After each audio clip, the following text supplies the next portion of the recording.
Hello दोस्तों, आपका स्वागत है हमारे YouTube चैनल में शर्मा हॉन्टेड नैरेटिव में। तो आज की जो कहानी है वो करेज द कावर्डली डॉग।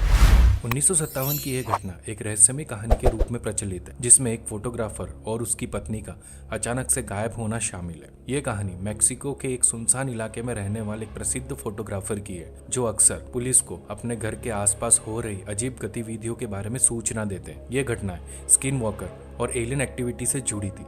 कहा जाता है कि फोटोग्राफर और उसकी पत्नी ने पुलिस को कई बार बताया था कि उनके घर के आसपास अजीबोगरीब प्राणियों और अनजान गतिविधियों को देखा है। उनकी रिपोर्ट्स में रहस्यमय आकृतियों, अजीब आवाज़ों और रात में चमकते हुए रोशनी की घटनाओं का वर्णन किया गया था। पुलिस ने कई बार जांच की, लेकिन उन्हें कभी भी इन दावों का कोई ठोस सबूत नहीं मिला।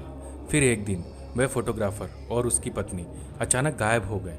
उनका कोई भी सुराग नहीं मिला और उनके गायब होने के पीछे का रहस्य आज तक सुलझा नहीं पाया है। इस घटना के बाद उनके घर के आसपास के इलाके में और भी ज़्यादा अजीब घटनाएं होने लगी, जिसके कारण लोगों ने उस जगह को नोवेयर मान लिया। इस कहानी का कोई पुख्ता सबूत तो नहीं है और इसे ज़्यादातर एक शहरी अफवाह के रूप में देखा जाता है, लेकिन यह घटना लोगों के लिए एक रहस्यमय और डरावनी कहानी बन गई, जिसने करेज द कावर्डली डॉग जैसी काल्पनिक कहानियों को जन्म दिया। हालांकि करेज द कावर्डली डॉग एक एनिमेटेड टीवी शो है जिसे जॉन आर डिलवर्थ ने बनाया था।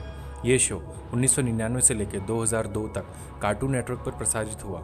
शो की कहानी करेज नाम के कुत्ते के इर्द गिर्द घूमती है, जो अपने मालिकों म्यूरियल और यूस्टेस को विभिन्न भूत प्रेत, राक्षस और अलौकिक घटनाओं से बचाने की कोशिश करता है। हालांकि करेज द कावर्डली डॉग की कहानी पूरी तरह से काल्पनिक है, लेकिन इंटरनेट पर एक अफवाह फैल गई थी कि शो की कहानी एक सच्ची घटना पर आधारित है। यह दावा किया जाता है कि शो का सेटिंग नोवेयर नाम एक जगह में आधारित है, जो कि न्यू मैक्सिको USA के एक छोटे से कस्बे पर आधारित है।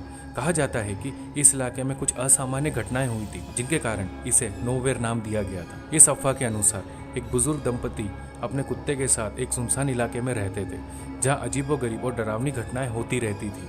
यह माना जाता है कि यह जोड़ी और उनका कुत्ता कई अलौकिक घटनाओं का शिकार हुए थे। हालांकि इस दावे का कोई पुख्ता सबूत नहीं है और इसे सिर्फ एक शहरी मिथक माना जाता है। शो के निर्माता जॉन आर डिलवर्थ ने भी इस बात की पुष्टि की है कि शो की कहानी पूरी तरह से काल्पनिक है और किसी सत्य घटना पर आधारित नहीं है। इसलिए करेज द कावर्डली डॉग की असली कहानी एक मिथक से अधिक कुछ नहीं है और यह शो केवल दर्शकों के मनोरंजन के लिए बनाया गया था। तो दोस्तों, आपको क्या लगता है कि करेज द कावर्डली डॉग की कहानी सत्य है या फिर फोटोग्राफर और उनकी पत्नी जो अचानक से गायब हो गए थे और उसको करेज द कावर्डली डॉग से लिंक किया गया, क्या ये सत्य है? हमें कमेंट सेक्शन में बताइएगा।